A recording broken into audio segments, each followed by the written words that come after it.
Okay, here's that exterior door. I've already done this hinge, and now I'm going to do the top hinge just like I did the others. I'll get you set up here. This isn't going to take me very long. Get you situated here. Like that. And I'll take that hinge.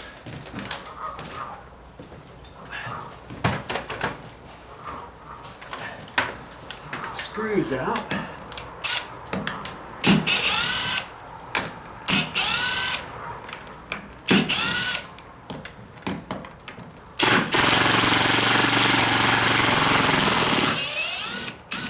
And that's funny. They used a long screw on the top one because the top probably got loose once upon a time, and they decided to get a screw. And see, at the hardware store, you can usually get a screw this size that will match your little screws. Okay? That's what I'm doing.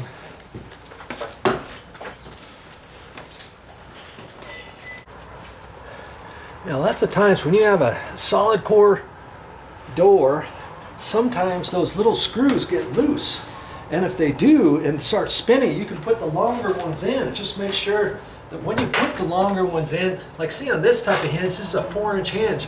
You'd only be able to get it on the two here, not these two over here, because those two are too close to the sheetrock. Okay, those two, you have to angle in that way, and then you can put the long screws in there. But that's not going to suck the door up like I want. This will do it actually better. Cracks me up. I've seen some people, oh yeah, just put 2 long screws in there, Joe, and call it good. This will suck it up. It's only going to push it in so far because this is 4 inches metal. You can only deflect that and impregnate that only so far. That's why I take that out and drill this and about right in there. And I'm going to angle it because I want to make sure I don't hit the edge of the stud, right? I want to get it down as low as I can here, but as far over this way as I can. And so that the head doesn't hit here.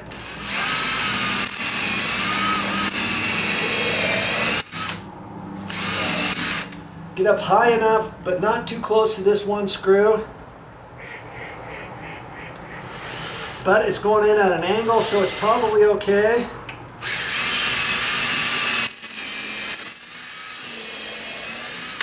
Now I'm only going to be able to push it in so far, depending where the shims are behind the door and all that kind of good stuff. Okay, so now I take my 2.5 inch, or you could use 3-inch sheetrock drywall screws, coarse threads. I'm using the impact wrench, the impact drill, to make it easier to suck this right in. Because I'm going to take the head of this screw and indent it into the wood. Maybe a 1/16 to an 1/8.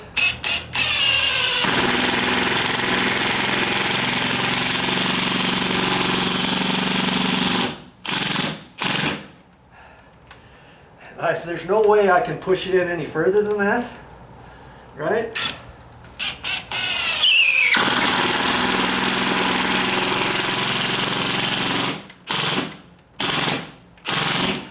No matter what I do, I'm not going to be able to push that in any further. So once I get all done, we're going to check the door and see if I fix the sag to this particular door.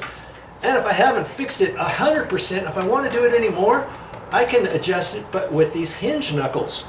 But I always like to go through this procedure first. Okay.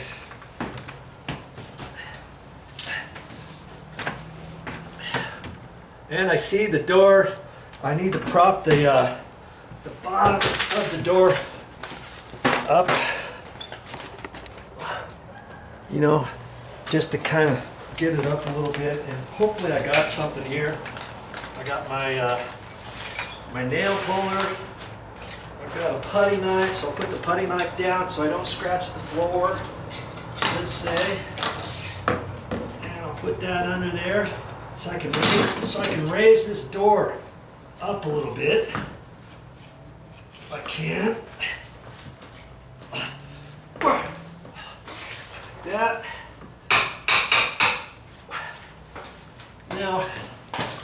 Now I can look at this, and the hinge is probably pushed up where it needs to be. Okay. See, you don't need anybody to help you. You can start doing all these things on your own. That's perfect.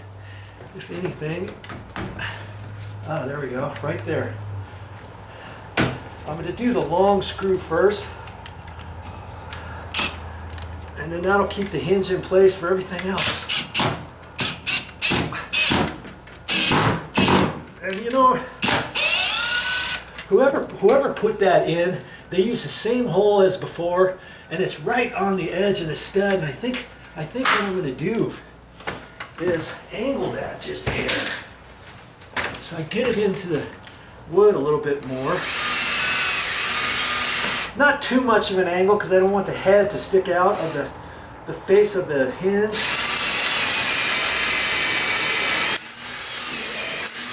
But just enough to grab and make sure that gets tight.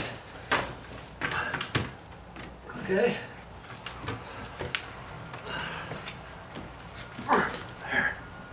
There.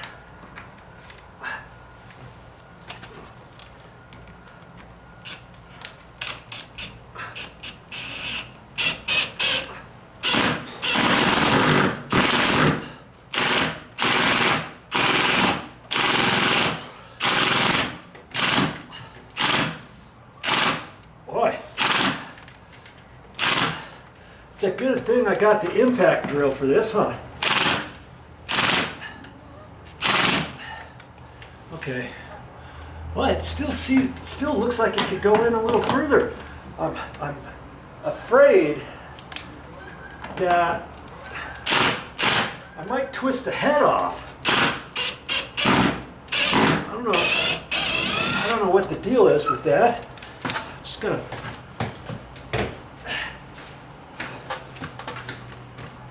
check this. It looks to be okay. I might not have got it in there.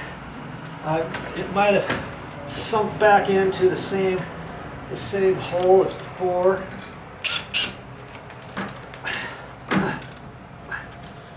Trying to get this right where it needs to be, right like that.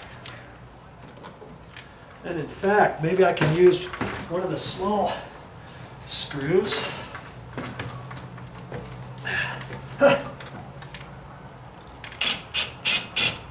There. And I don't like to run those all the way in with my impact drill. I'll tighten them up with my regular screwdriver so I don't spin them. And I can check and see if they're snug, and they are.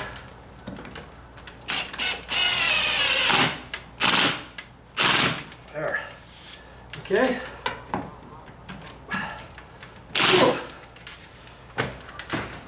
Now, I did the same thing. I did the same thing for the other ones. Oh, now I have to take my my putty knife out of there before I can close the door. See, no marks on the floor, no nothing. I just used my nail puller. Let's come back inside the house.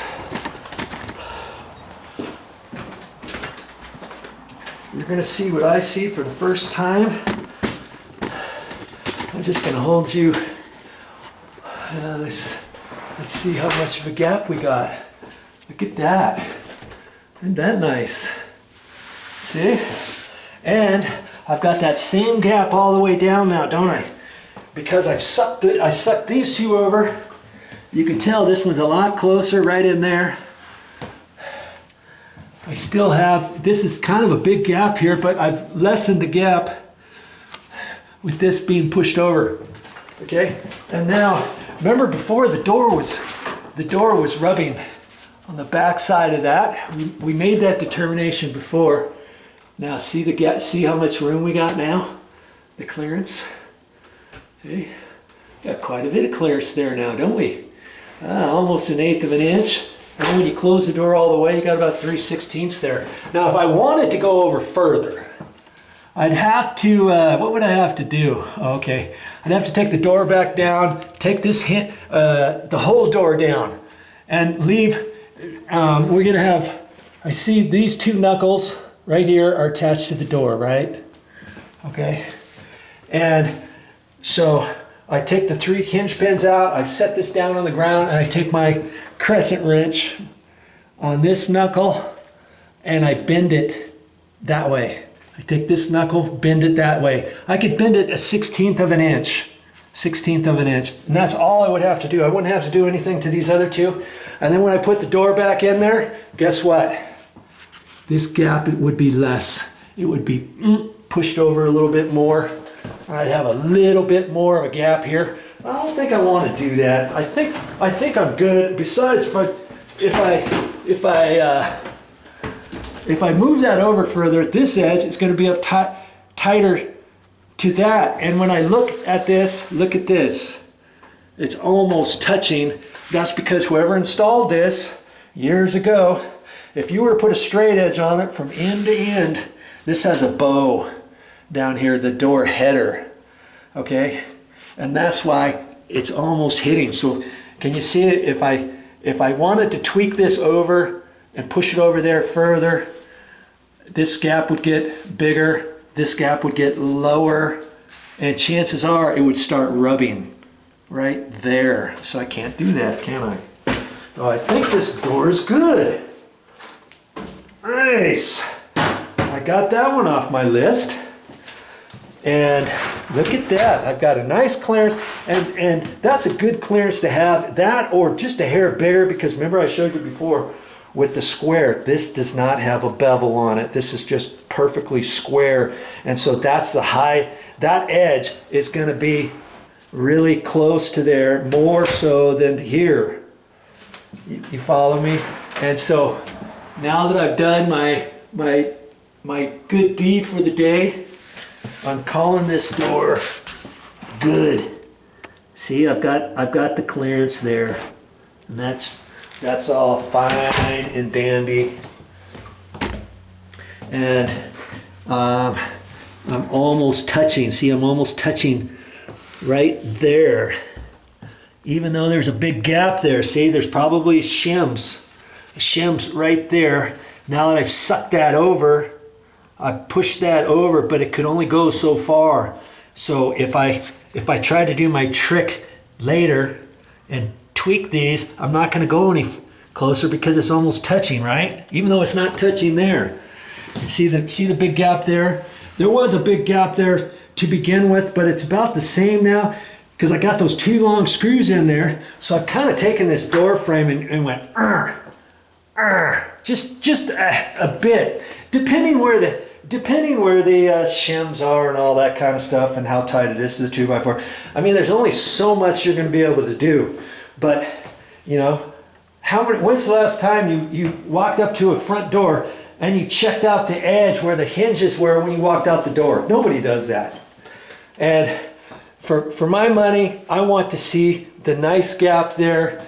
And, you know, there's only so much you can do with existing doors and frames, okay? And I think I've achieved that on this door. Okay, now I'm not going to show you this door. I'll just show you the very end of this, but I'm gonna do the same thing now to these hinges over here, the same that I showed you over there, because I've got the gap there, and this gap is pretty close, right? I mean, there's still enough, but I figured, hey, since I'm here, I might as well, I got all my stuff out, I might as well do it a little bit better. I get the gap just a hair bigger there, and I get the gap just a hair slightly bigger right there. See how right there? That's not very much, is it? I mean, it's borderline.